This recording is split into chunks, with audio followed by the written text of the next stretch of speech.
What's up, everyone? Welcome to the breakdown. Here we are joined with Casey Knowles and Nick Carpenter, partners in an amazing challenge that you guys are going to know all about. But before we tell you guys about the challenge, the breakdown, everything that happened in between, I think it would be really, really valuable for the audience to know a little bit more about who these main characters are in this challenge. We have Casey Knowles and Nick Carpenter.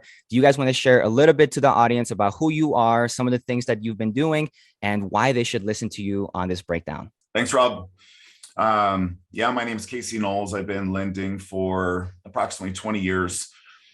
I guess about me that relates to this show. When I first got started, I was able to work with a guy who I sat down with and I told him how much production I wanted to do. And he just very simply on a piece of paper told me what I had to do. And back then it was, how many phone calls you could make and how many of those calls was kind of reverse engineering.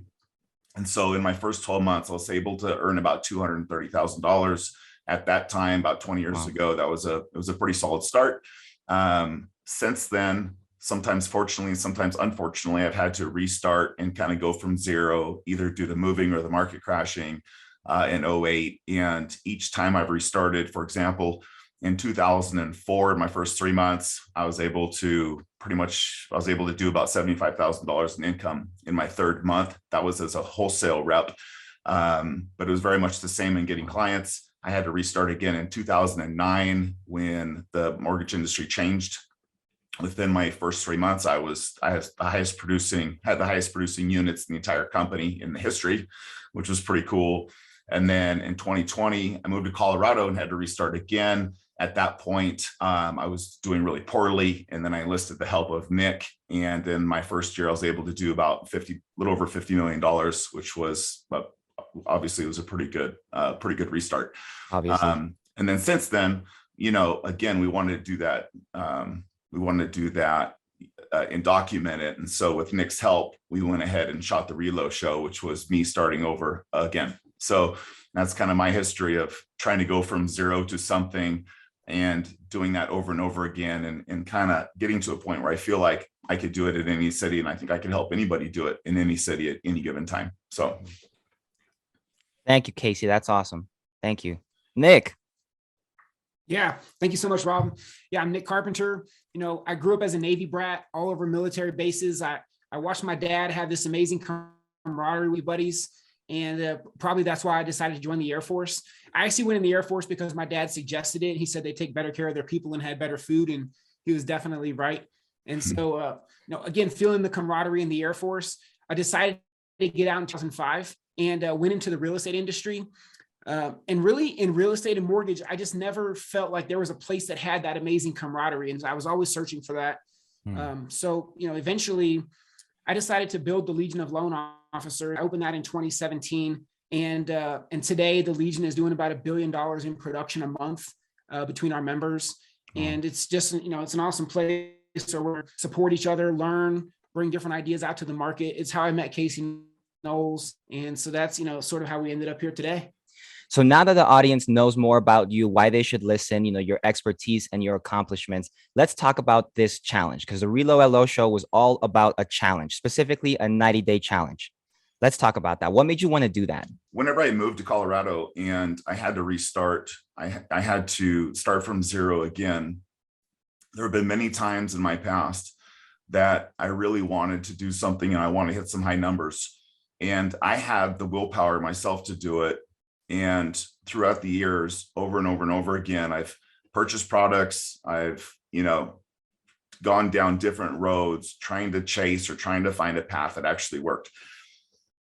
I always wanted somebody to say, like when I first started in mortgage, whenever I first started in mortgage, I had a guy actually hand me a piece of paper and he said, if you do these things, it'll work. And between then and between when I moved to Colorado, there were a lot of times that I had the willpower to do it, but I just didn't necessarily have the path. And so whenever I met Nick Carpenter, he handed me a plan and said, hey, if you follow this, it'll work. I believed him. I followed it. And in that next year, I was like number 4 in the state of Colorado for mortgage brokers. And I did it just by doing exactly what he said. Obviously, I put some effort into the things I had to do, but I just followed his plan. And that, to me, that was a huge gift. it was a huge gift to have somebody say, look, this is what you do. If you do your part, it'll work, period, and nothing else. And so after doing that and starting to build a mortgage company, I wanted to be able to show other people, hey, look, if you have the drive and you have the willpower, I have the plan. And I didn't expect anybody to believe me because I said it. And so Nick and I got together. We talked about the idea. He was game, and our biggest intention was, hey, look, we're going to show you it works, and then once you see it, hopefully you'll believe it. And then if you want some help getting there, obviously we're building a mortgage company, and so our end game obviously is we want to work with some great people, but we wanted to prove to whoever watched that it's a fact. It wasn't a fluke when I did it the first time. It was just some tactics and some willpower behind it. And so, with that came the idea of let's go document it and put it on a camera and have a little fun with it. Awesome. Thanks, Casey. What's your take on that, Nick? Why did you join Casey on this 90-day challenge? For me, watching the show Undercover Billionaire, I just thought it was amazing what they were able to do in 90 days. The first season with Glenn Stearns was awesome. Particularly the second season, I loved the Grant Cardone segment where what he did in Pueblo, building this marketing company. I mean, as a marketer, it was super impressive what they were able to do in 90 days. And when Casey brought the idea to me, I was like, oh, to me, it was like, heck yeah, because it'd be so cool to actually see what we could do in that, in that same kind of time period. We didn't have to have an appraiser or anybody come in and tell us the value of our business because we already know the value, based on, that's the great thing about the mortgage business. You can just look at production. Casey's a doer. Oftentimes I'm a doer on some level. Sometimes I'm more of a thinker and ideas, but Casey's a workhorse. Definitely a cheetist. The whole reason we came up with the whole thing of cheetah juice and that whole thing. And, I couldn't partner with somebody that would ever outwork him. He's going to outwork whoever is his competition. So I knew that, he already proved it once. If he just has a plan and, a structure to his day and to how we're going to go grow this thing, he's going to definitely do the work. That's never going to be a question. And so that's why I was like, to me, it was a no brainer when he got the idea to me. Okay. So you guys decided to do this challenge. Obviously, people will see what the result is, and we're going to break it down here. But the challenge was to go to a new city, and you all chose Colorado Springs. Why did you decide to go through Colorado Springs? For me, it was pretty much just location. I am from a very small town when I grew up. The town I'm from is called Cowboy Capital of the World. So you can imagine there's not a lot of people there. And so for me to go a certain direction, I live in northern Colorado now. Denver's very close, but it's only about an hour away. So although that would have been a great spot to do it, just because there's a lot of people, I decided to go a little bit further to make it an actual move. I didn't want it to make it easy for me just to come home and to skip actually being there alone. So Colorado Springs was the next best spot. It was, depending on traffic, anywhere from 2.5 to 3.5 hours away. And it also had a lot of people in it. So I knew that in order to have a chance at hitting a number, I didn't want to move to a town that had 10,000 people. I needed to make sure that there's enough loans there, at least, that the tactics that we had, I could measure whether or not they worked. And it wasn't limited by just, that there's 10 transactions a month in an entire area. We wanted an area that, that had the volume that could support a test. And so it was a perfect distance that I could actually live there, but not so far away that if my kids had a volleyball game at night, I could take 6 hours and sprint home and check it out. So it was definitely family driven, and also trying to meet the metrics of I actually moved and I just didn't drive, 45 minutes to Denver, for example. So that was the big focus for me. What do you have to say with that, Nick? No, everything. I just would echo what Casey said, basically far enough that it felt real. It also, where it wasn't just a little bit away, it was actually a few hours away. So it seemed like more legit. It also, it's not a gigantic city, like Denver. Some might say, oh, well, of course, Denver's got, 5 million people or whatever.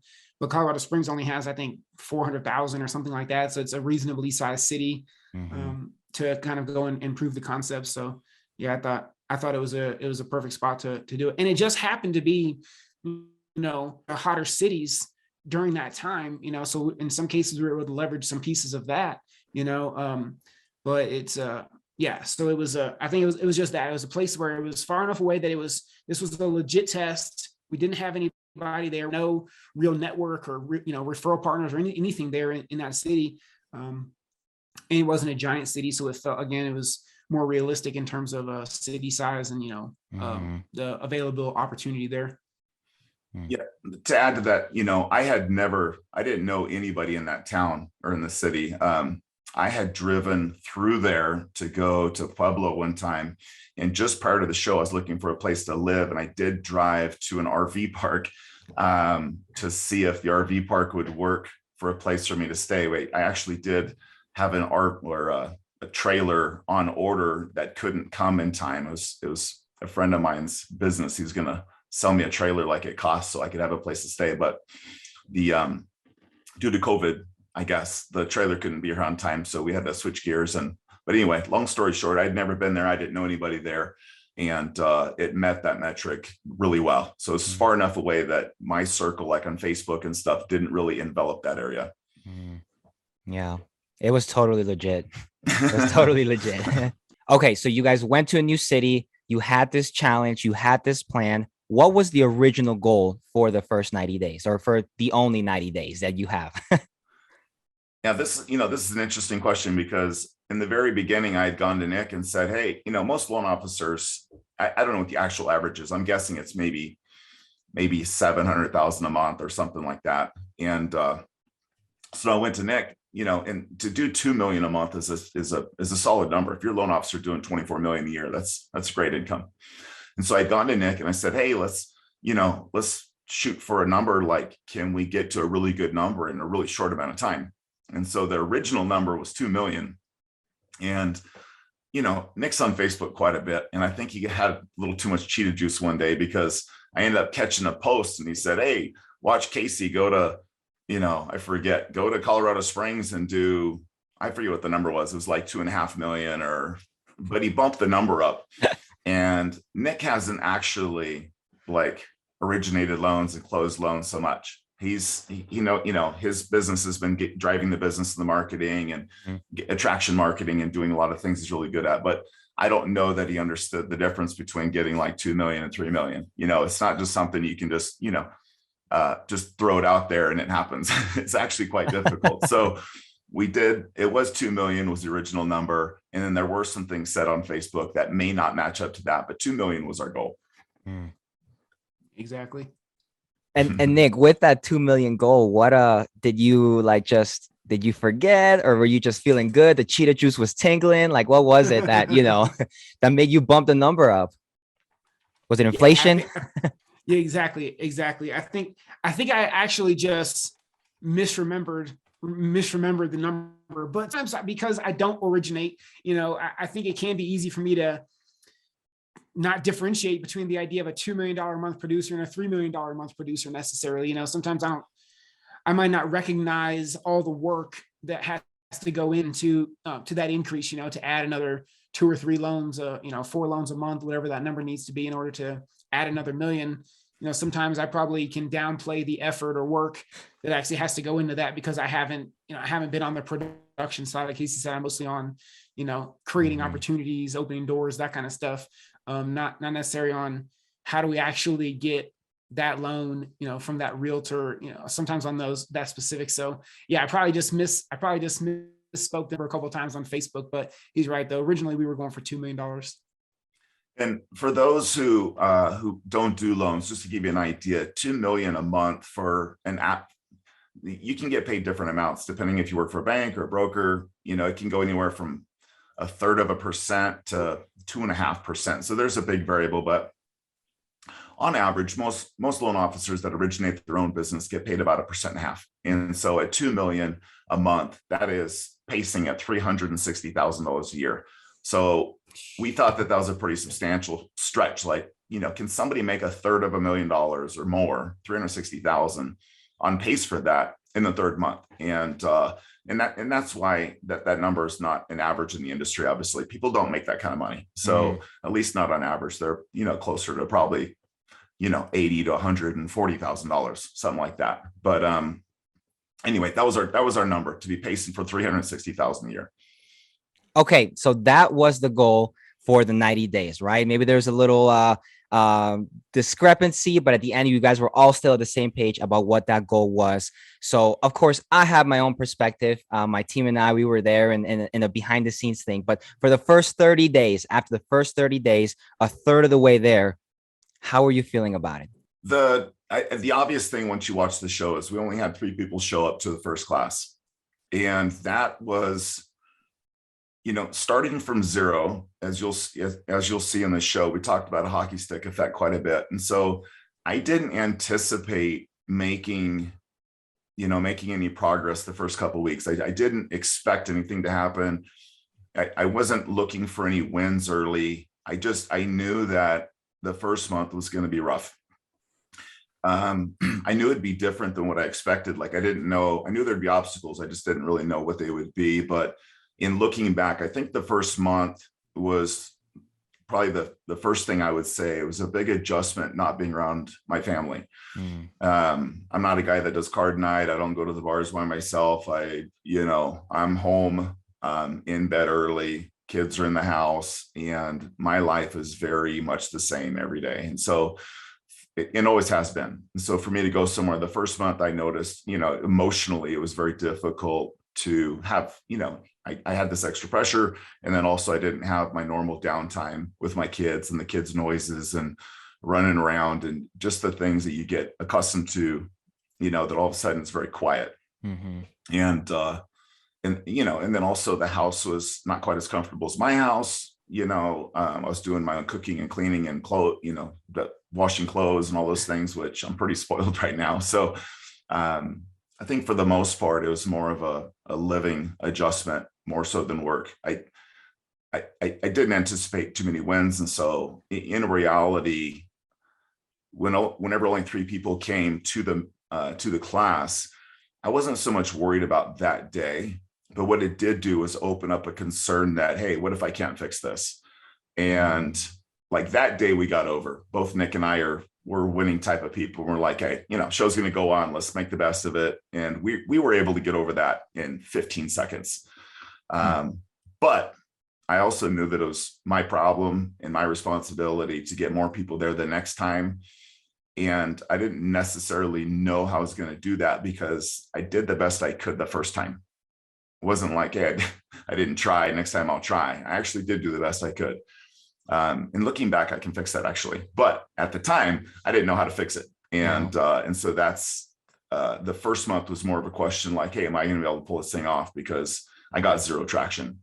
Yeah, I think the first month, definitely having only 3 people show up in a room that we had set for like 20 or 30 people was, kind of like kicking the nuts. But we made the best of it. And it turned out, we made them connections that day. And that was, I think maybe in some instances, those connections and the deep connections we were able to build with those people wouldn't have occurred if we were speaking from stage and there was 20 people in the room, because then they would have just been another one of 20, but sitting down, anyways, the way that we kind of like just overcame the best as we could, I think it worked out almost better looking back on it now. I think it was like the best thing for us to only have those 3 people show up, but it was definitely kind of scary. I remember thinking there's more people here with the video crew than there are, there's more people filming than there are being filmed. And that was kind of interesting.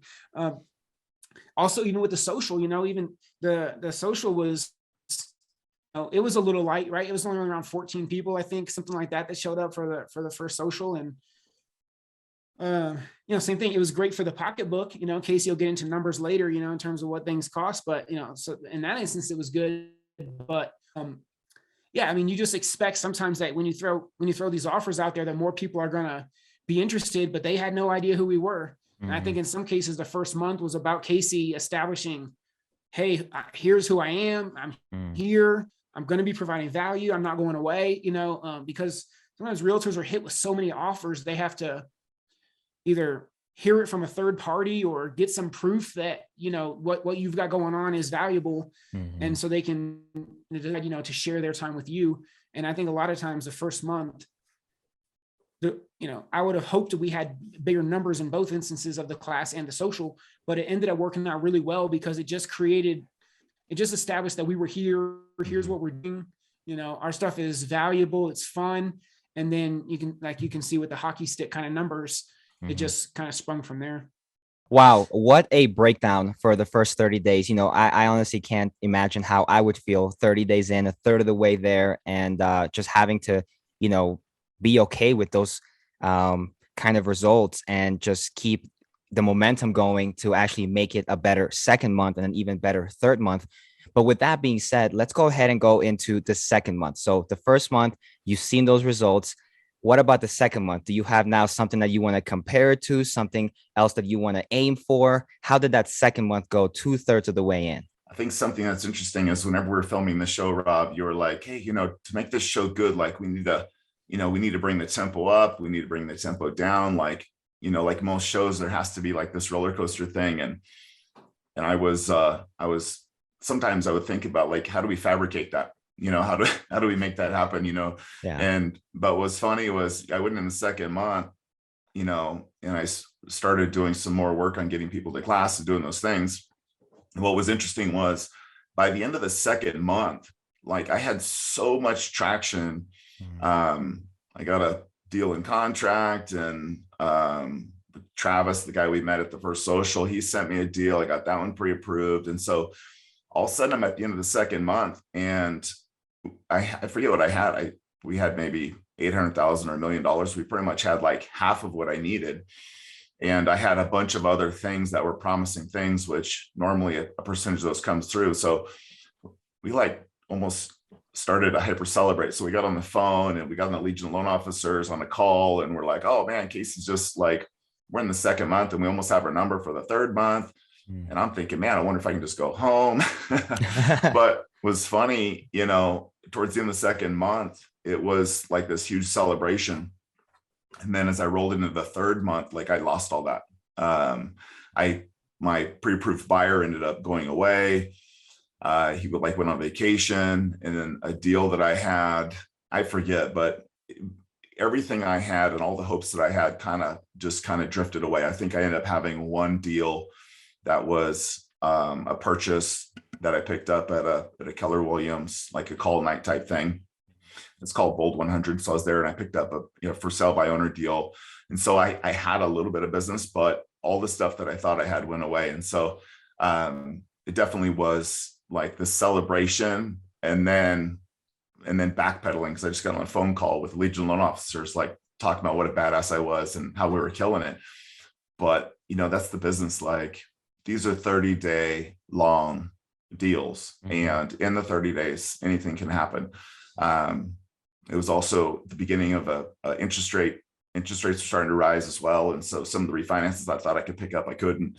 And each day I'd try to sell a deal, and, you know, the rates would be different the next day. And so month two was difficult as well. And I was, you know, again, I was telling Nick, man, I wonder if this hockey stick curve thing is going to kick in time, because I know I'm doing the work, but, you know, I don't really have anything to show for it. And so I'd like to say there were some really great highs in there, and every day I'd celebrate something, but it wasn't necessarily celebrating that I was on track to smash this thing.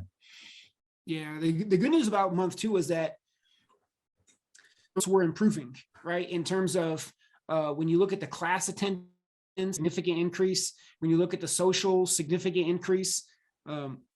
Even I'm pretty sure that was when we didn't even have to fabricate drama. The dude just showed up. So it was exciting. But the great thing about, month two was that you could see effort starting to produce, right? That people were knowing who he was. Realtors were talking about us, especially he really got to become friends and know some decent realtors in the area that have a lot of respect. And so if you can use realtors to talk about you, it's going to obviously always come back positively. And so we had, you know, when you look at the class was awesome in month two. We had just, a really good turnout. And then same thing on the social, the social at least doubled in people that were at the social, and the class, I think tripled, maybe quadrupled, something like that, and so it was, you could see, that you could start to see the effort paying off. And obviously even on, like Casey said, he was starting to get some deals. And, oftentimes that very first deal, that's the hardest to get, it's that, man, now they're putting their trust in you. they're putting, their reputation on the line by recommending you. There's a lot that goes into getting the first loan from people. And often that's the hardest to get. So the fact that was starting to occur was pretty cool. I'd like to add, yeah, as far as the numbers go, I was being a little bit, realistic on my side, but the numbers, we were like 300% over month one at minimum, whether it was the class or the socials. And Nick is really great about this idea about a local celebrity and about authority, and to develop that as fast as we could. The local celebrity, the authority thing was really important, because even whenever I met partners that would be a great match for me, I still needed to strengthen that relation. Like, even though in the long run they will be my friends for life, I still needed to, normally you have so many points of contact before you start building trust. But with some of the things Nick had me do in the background, like getting people on the news and run websites and we press releases, all these things happen. So whenever I met people that were good partners, it enabled them to be a good partner with me months sooner than had I just done it organically and happened to run into them, at the grocery store and, throughout a year, for example. So one of Nick's strengths is just speeding up that authority and the local celebrity thing, which helps that people trust you whenever you talk and trust you to hand you their paycheck and say, hey, look, here's the deal. And, it needs to close and I trust you to do it. And so that's something that you won't see watching the show, because it's something that people feel whenever they're on social media and whenever they get emails and they get contacts. But it's what he does in the background that builds that trust faster. And again, it's really hard to measure, but it was one of the things that enabled me to sink my hooks in a lot quicker. Yeah. And it was super evident, month over month, from month one to month two, and even from month 2 to month 3, it was super evident how that authority, how it was almost like, it wasn't just like multiplying, it was like squared, like that hockey stick, like you were talking about, month after month. That's awesome. So first month, second month, obviously people will see what happened at the third month. Okay. We can't like fully spoil it for them. At least not just yet, but they will see what happened in the third month. Now that the 3 months are over, now that the 90 days are over, how do you feel? What are the thoughts going through your head? Do you still sometimes have do you feel like you're being filmed, Casey, or like, you're like, oh, I got to get up, do something, camera crew's coming, or, how do you feel now after the 90 days is over? The final number, the final number definitely changed, how I feel internally about what can be done. I even participating in this, it changed. We all have a certain idea of what reality is, right? And we have certain things that we believe that most likely we just assume things, but we think it's a belief. And so we kind of hold on to it. After completing this 90 days and starting over again, I have another new belief that like what I did could be done even more efficiently and even faster. And had I not done the show, I certainly wouldn't, I have a little bit of an identity now with somebody that, I think I could, if somebody's got the guts, I think I could tell them how to do it. And if they did what I said, I know that they could repeat my performance at least, because I know we could do it better. Both Nick and I both know we could do it better, because we actually analyzed the show, analyzed what we did. And we're like, if we fix this up front, it would be a multiplier in the end. And I believe that like 100%. I have zero doubts that I couldn't go to another town and do it again, and actually do better, because I think I could do what I did without any refinances is what I think. So, and if by cutting out the refinances, it definitely makes it a more stable skill set. And I did rely on some refinances to hit my number, and that's something that could go away. And I recognize that. So I don't really count refinances so much. But even on the purchase business, we still did pretty well. So yeah. Anyway, to answer your question, now that 90 days is over, I think I'm left with more resolve. Like, these are things, it's not okay to accept that they don't work, because I know how to do it right and how to get a number. And so if somebody comes to me and says, oh, this isn't working, I did it. I can just say, well, are you doing this? No. Are you doing that? No. Okay, well, that's why it's not working. Because if you did these things, it would work. I think that's one of the coolest parts about having this 90 days be over is that we proved it. And anybody could follow that same path. And, anybody can watch the show, be inspired by what Casey did there, and just go do it themselves. I mean, if somebody's a real doer, there's enough information in the show that they could just go, okay, I kind of see what he did here. Just go do it themselves. I mean, there's going to be some people that obviously, want a little hand holding, some help, some guidance and that sort of thing.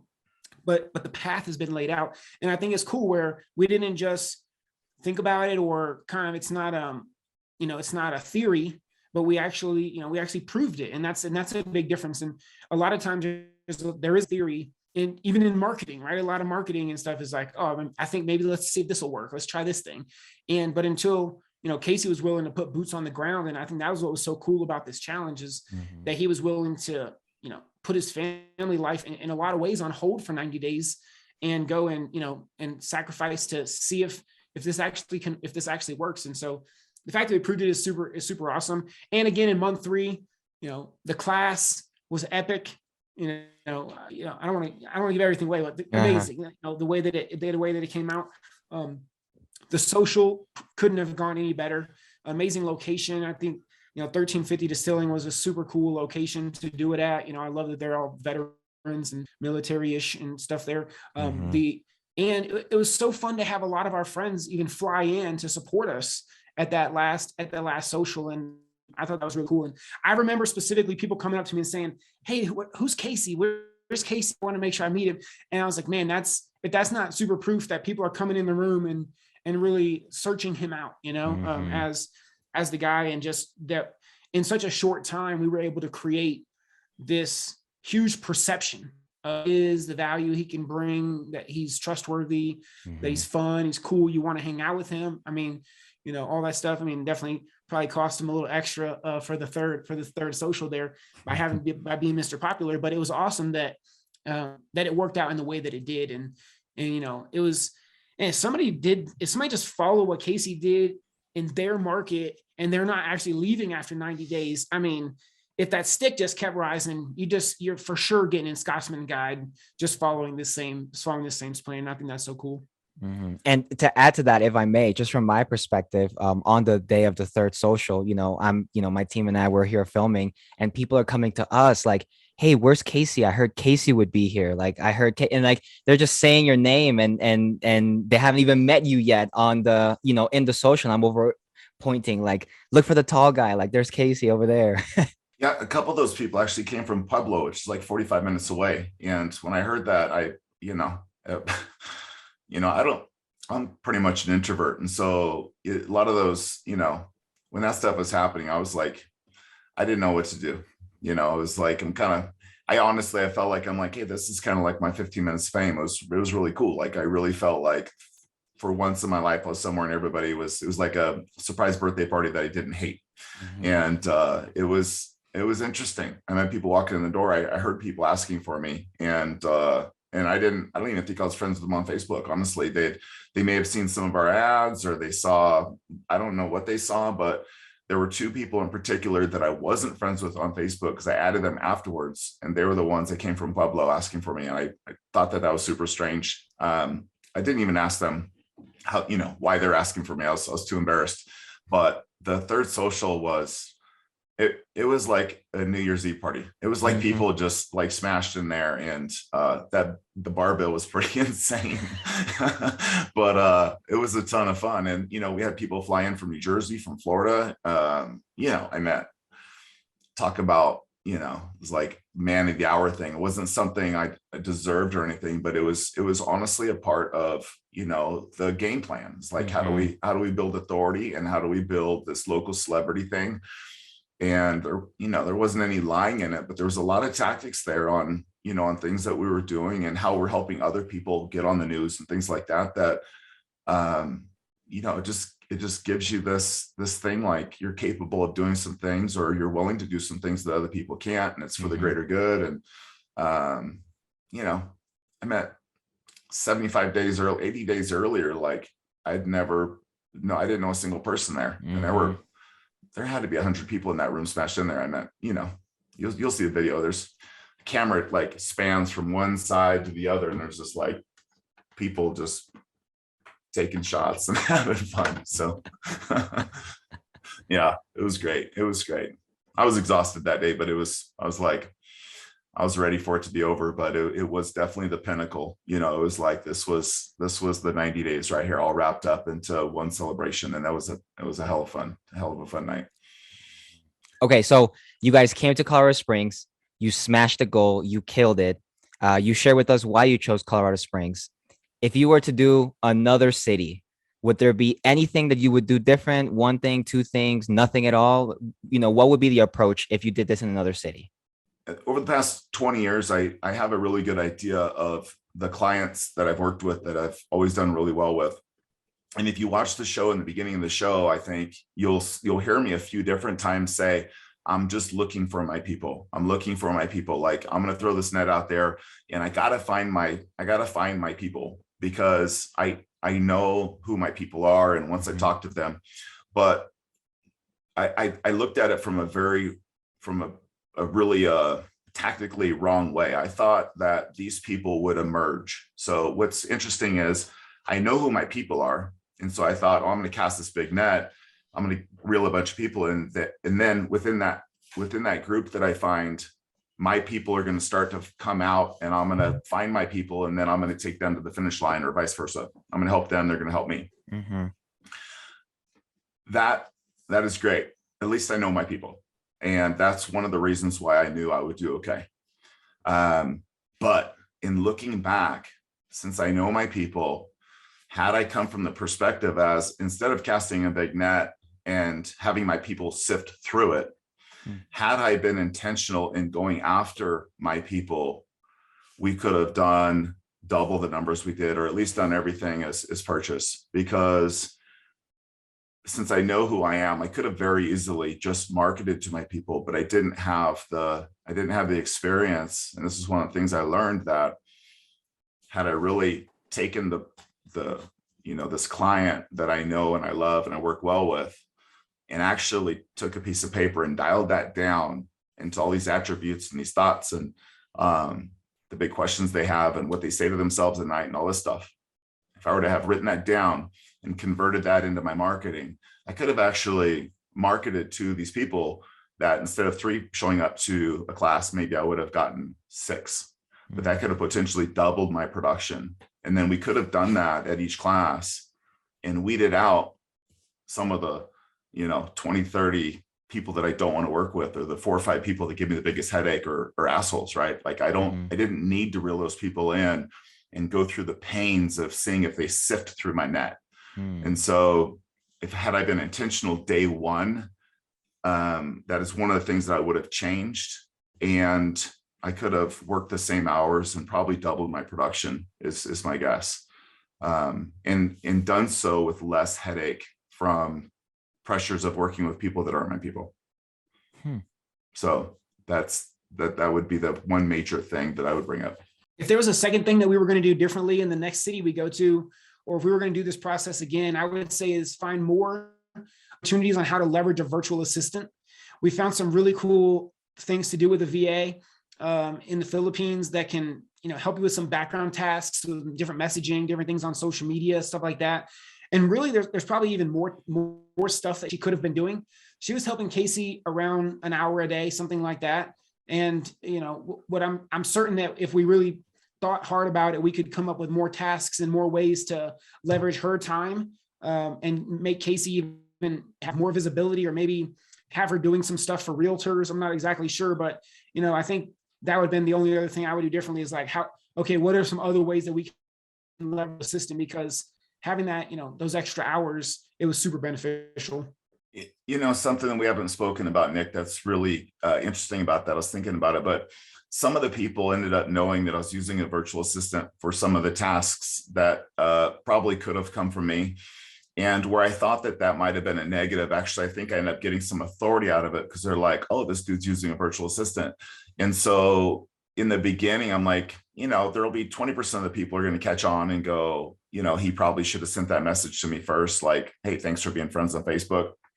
But ultimately what I got was either some questions or, hey, that's cool that, it was like they were acknowledging that, that I was somebody that that was efficient with my time and or using some tools that they wish they could have used. And so that had a different impact than what I expected. That was a positive one. Wow, thank you guys for sharing that. Those two things, going all in on the avatar and going all in on leveraging not just your time, other people's time, and what that does to your authority. I can only imagine what that would do to your results next time, or if you were to help somebody else out with that same process. But with that being said, with the process, the 90 days, the challenge, everything, I'm sure there's a lot of emotions, a lot of thoughts that came with it, but what surprised you the most when it came to the whole process of the 90 days? This is super obvious for me. I had told Nick, hey, look, even driving up there, I'm like, man, I'm going to smash this thing because I don't have my kids and wife and I don't have my home to watch after. So I will be able to work like 100 hours a day. And I was relying on the fact that I could work my way through this and do well. And what I noticed was probably halfway through or even 2/3 through it, I wasn't working full days. So whenever I would go home, I would want to beat traffic. And so, and traffic around Denver is horrible. It would add an hour and a half to my time. So I was leaving, sometimes I wouldn't have a meeting with somebody until noon on Monday. And so there were times when I left home either Thursday night and didn't really work Friday so much. Like maybe I would go to the office and do some things. This was not the last month. The last month I was on the phone. I was trying to get deals because it was the month that I needed to, originate loans. But my biggest surprise was I didn't even work 40-hour weeks. I really didn't. And, I was managing other loan officers. I have a mortgage company. I also had loans out of the area I was doing. I had people I was helping in California and different states. The managing that I was doing included doing reports and payroll and quite a few different things. So it wasn't that I wasn't working full days. I was working my 10 hours a day, but I would say most of the days I worked like, maybe 6-7 hours a day. And then and then on Fridays I was working like 3. And that is something that I didn't expect. I figured I'd work, 60 hours a week on this thing to make sure I was winning. But at the end of the day, I didn't even work a full week, not 1 week during the entire, well, the last month, I'm sure I did, but the first 2 months, they were like half-ass days, honestly. So that's probably the biggest surprise I had.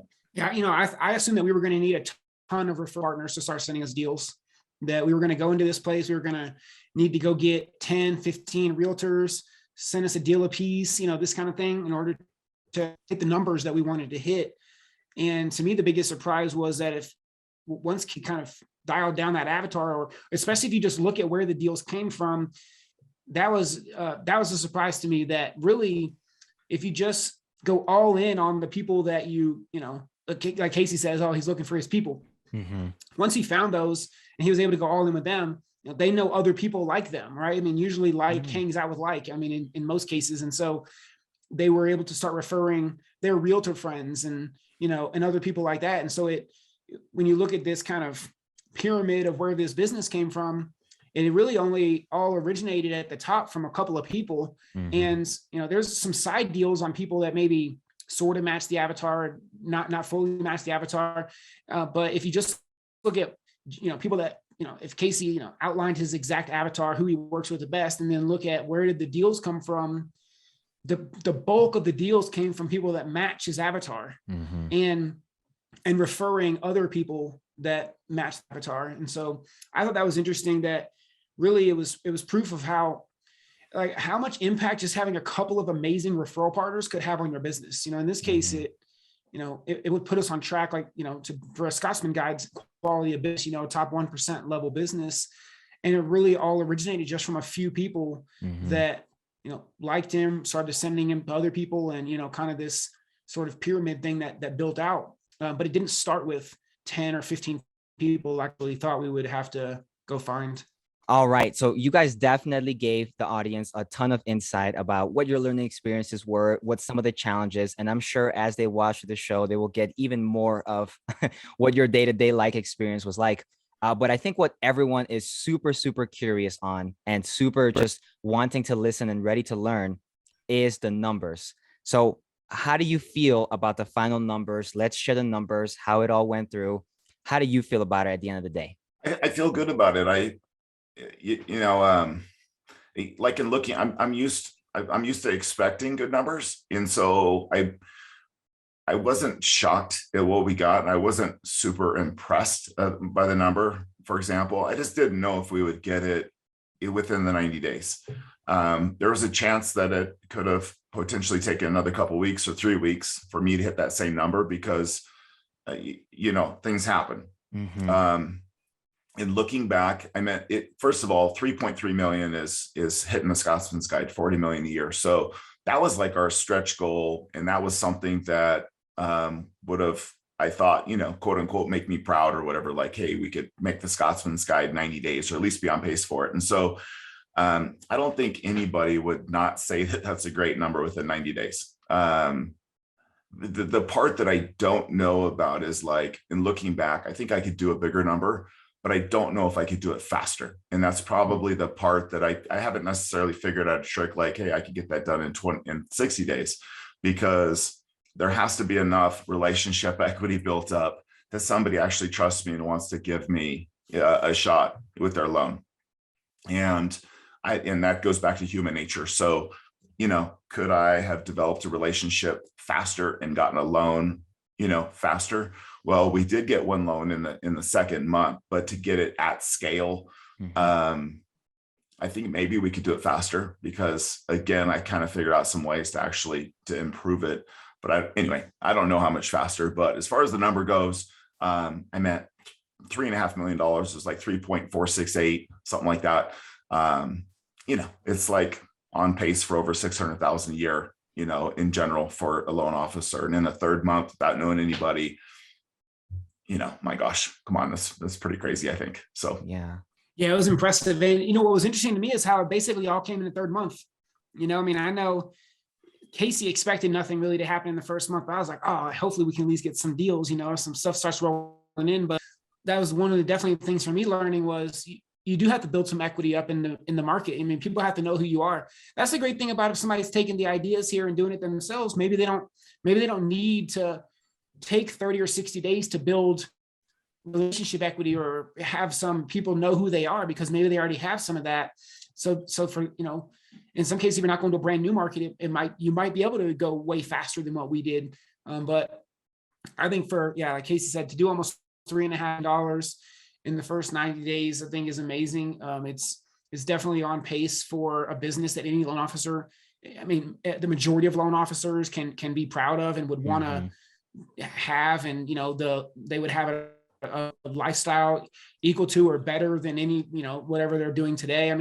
I think it's, and the fact that it would put you on pace to be in the top 1%, that's pretty impressive. I thought it was amazing what he was able to pull off, and that really proved itself, because it was like 45 or 60 days almost of kind of not really having loans necessarily, doing a lot of work. It was like he was planting seeds and all this stuff, and then it really all started that third month, which was great. Okay, so the result was there. We went into month one, month two. We knew that the hockey stick was hitting, and all the results, at least most of the results, were going to come in month three. What was your strategy for month three, Casey? Well, I'm not the youngest guy on the planet, so somebody at my age, I went to the store and I got some Post-it notes. I stuck them up on the wall, and on the Post-it notes, I started putting names of every single person that I had met on there, and it was going to be my database. Essentially, I wanted them on the wall in front of me, so I didn't miss anybody, and I also didn't shy away from, it was right there in my face every day. So I had some 50-something names up there of people that I met, all the way from people I cared about to people that were indifferent. I had a full range of people. Some I was close with, some I wasn't. But what I didn't want to do is have an opportunity there that I missed. It was really important. So I started off with putting them on the wall and just using it to like dial for dollars kind of thing. Ultimately, what I found out was, I really didn't have a reason to call a lot of those people. It was, as I looked at the list, I felt like I think a lot of loan officers do, that we're supposed to make these calls, but I wasn't really calling of, I was just trying to get a loan. It's like a typical stereotypical loan officer with their hand out. And so still what I ended up doing was kind of dialing in on the on my people. And so out of that big board, at the end of the show, which was really interesting, once I did dial in on my people, I ultimately took that list and I just transferred the people that I ended up getting loans from onto another piece of paper and trying to find like the origin of where I got loans. I kind of reverse engineered it a little bit. And 10 of the 12 loans, if you look at my second post-it notes, 10 of the 12 loans actually came from two people. So two people, the relationships of two people generated on average 5 loans apiece, or 5 transactions. Wow. And one of those people, one person, isn't even yet what you'd consider a high producer. And I think that probably nobody on the planet would believe me if I said, hey, you could go to a non-producer and get 5 transactions out of that person or whatever on average. And that's the power of dialing in your client, because you're not just getting the client. What you have is the trust of that client, and that trust pours over to their entire circle. So if somebody vouches for you, somebody says, hey, you got to call Casey, even if that person is not the one giving you the business, they're the one edifying you. And when I moved it over there and I saw, like, look, this is what actually happened, it really made me realize I could have targeted my people as opposed to trying to sift them through this first post-it note of 50 people. What a waste of time to do that.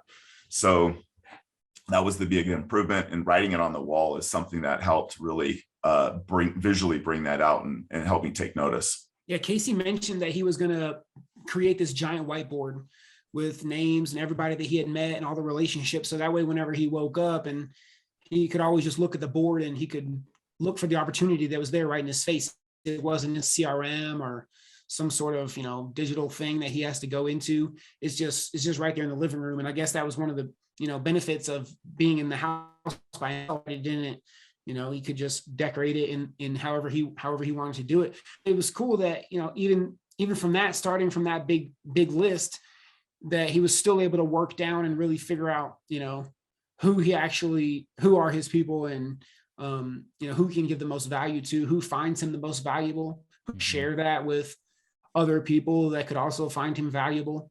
And so, yeah, I mean, seeing that the business really all trickled down from 2 ladies that came to the very first class that we ever did. When you look back at that first class, only 3 people showed up, but 2 of them basically met his perfect avatar of exactly who they are. And one of them is more or less is like how we figured out what that avatar looks like, or, different characteristics and traits about the avatar.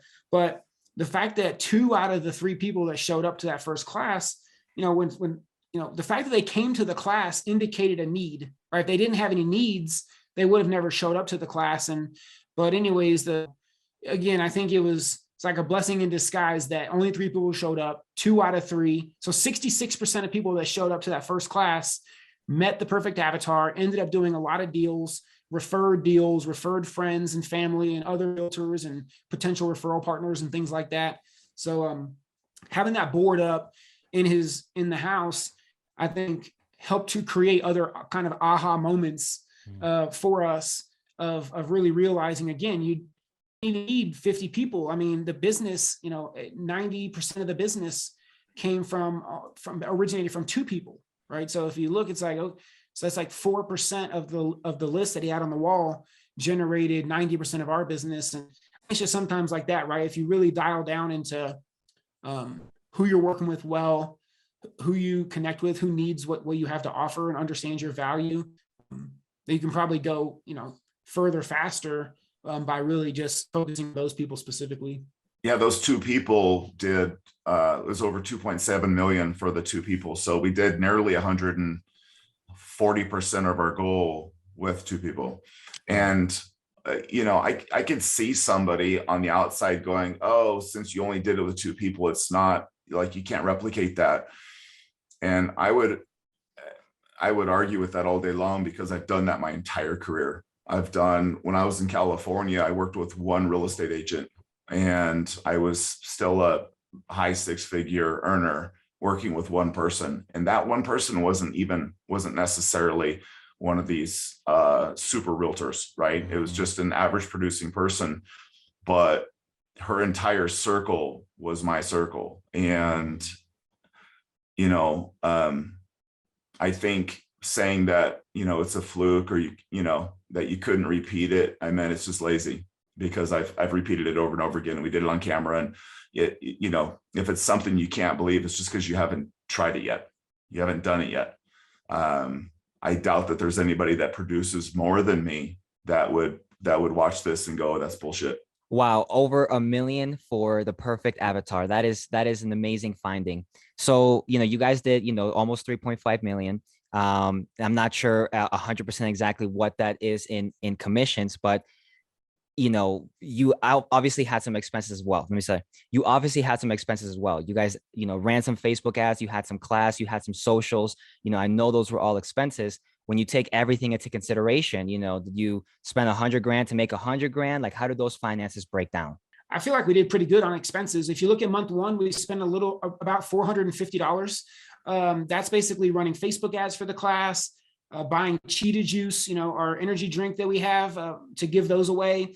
The social actually cost us only $286, which I think is amazing to have. I think it was around 14 people that showed up there. And even I remember some ladies, they even snuck in some dinners and said that we were agreeing to pay for their dinner. But so it was $286 social. We ran about $30 worth of ads. We bought some note cards for Casey as well. So that was about $26 on note cards. And then we bought some signage that we can have for our events. And that was $69 that we spent on the signage. So for a month, we spent about $450.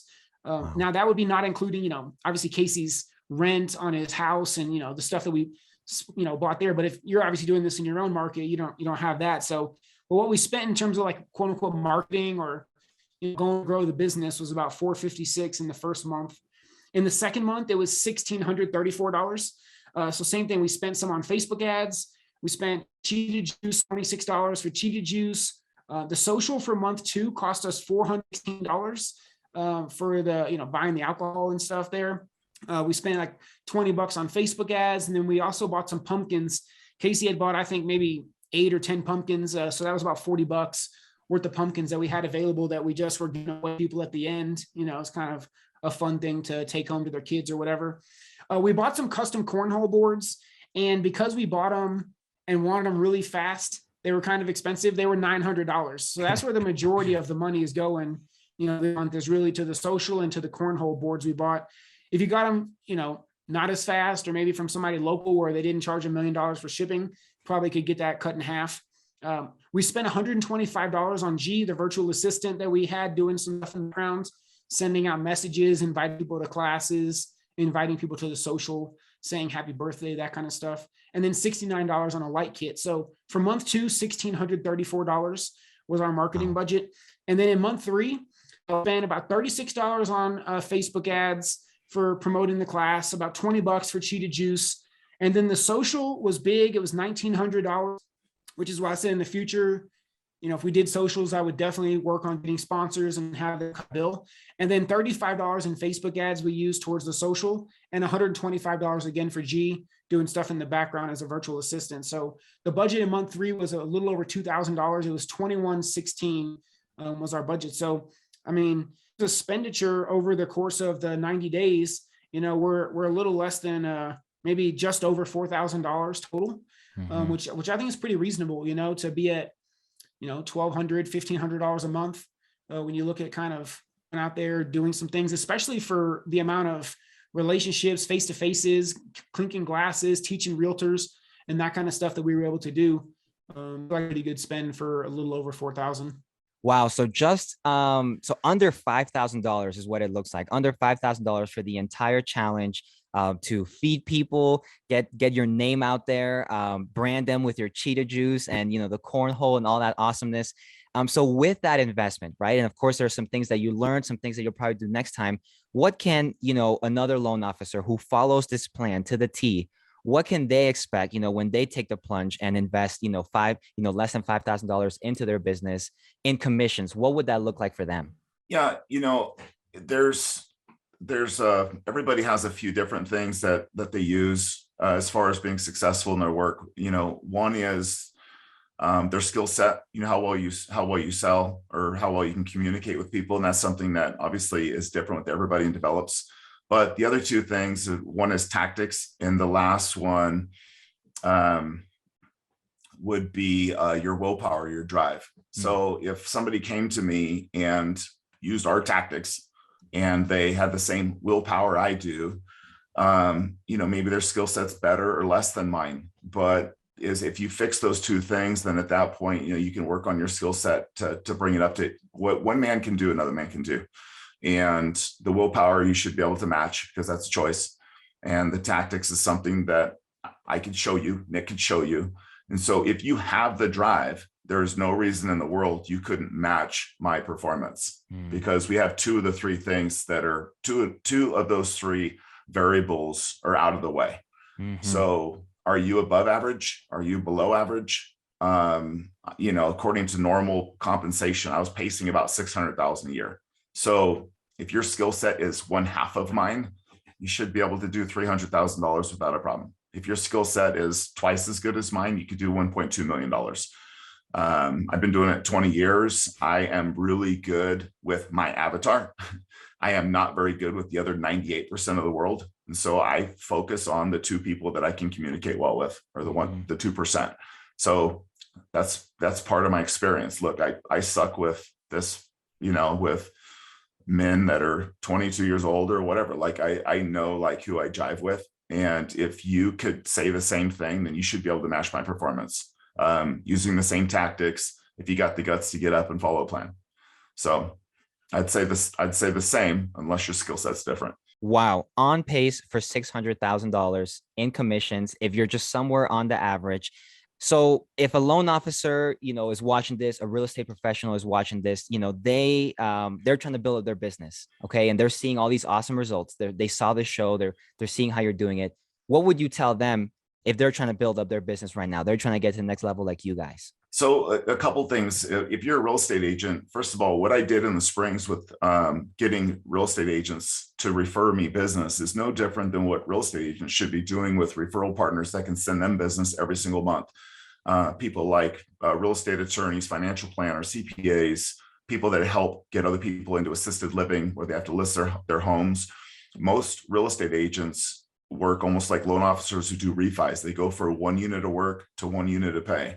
And that is one of the reasons why real estate agents don't have the steady source of business that, decent loan officers have. So if you're a real estate agent that is looking to start getting repeat referral business that you can generate every single month, I can help you, or one of my loan officers can help you.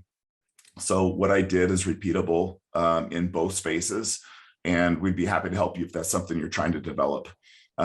Secondly, what I did do is I had value to give real estate agents, which actually got them to send me business.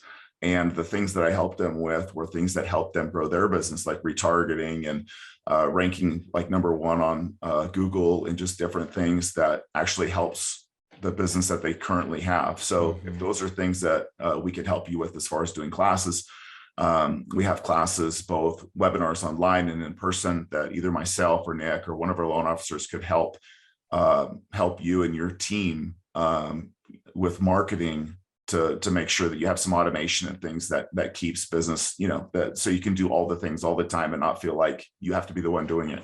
So that's another way we can help you.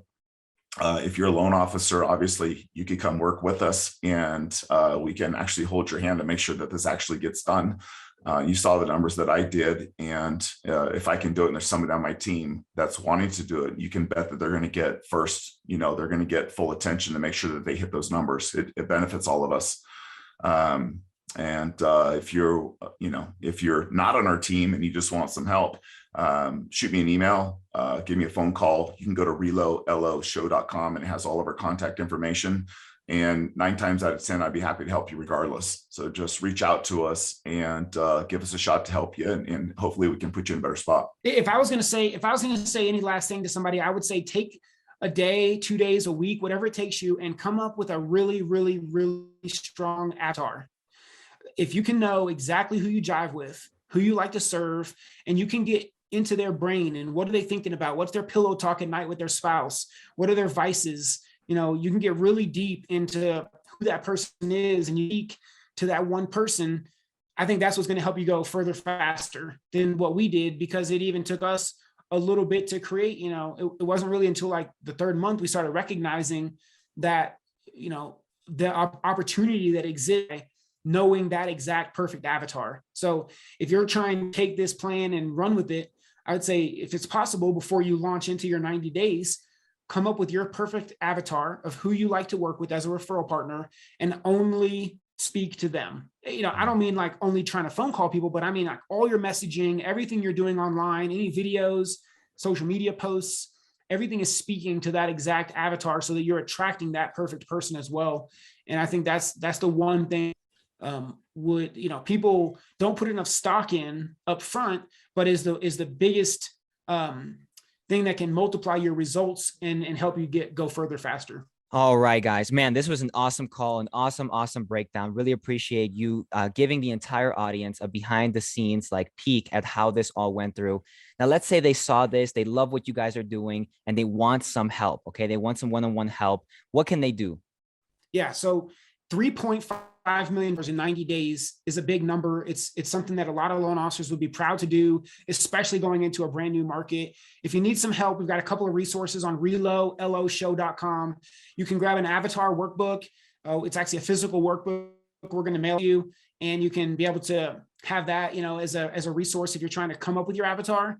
Casey made an awesome workbook that's going to has really great questions that you can ask. And even in some cases, go to realtors, go to somebody that matches your app, ask them some questions. Ask them, hey, would it be okay if we have a really deep personal conversation, just to help me with this? It's not necessarily about you. It's just about you in general, your type of person. So the workbook is going to be a huge benefit if you grab the workbook. I talk with Casey and I. There's also the ability to book a 30-minute phone call there. And we can jump on, we can make sure that you get a jump start. If anything, sometimes you just might want somebody to verify what you're doing and tell you that what your is going to work. And it's a good plan, or you might want a couple of ideas. And so we can jump on, share some stuff with you there. So ReloLO has some different resources for you. So check that out. You heard it here first, ladies and gentlemen. If you want some one-on-one help, reach out to these fine gentlemen and they will help you be able to achieve the goals that you want. Casey, Nick, thank you so much for breaking this down for everybody. And we'll keep on cheating on. Thanks, Rob. Appreciate it, buddy. Bam.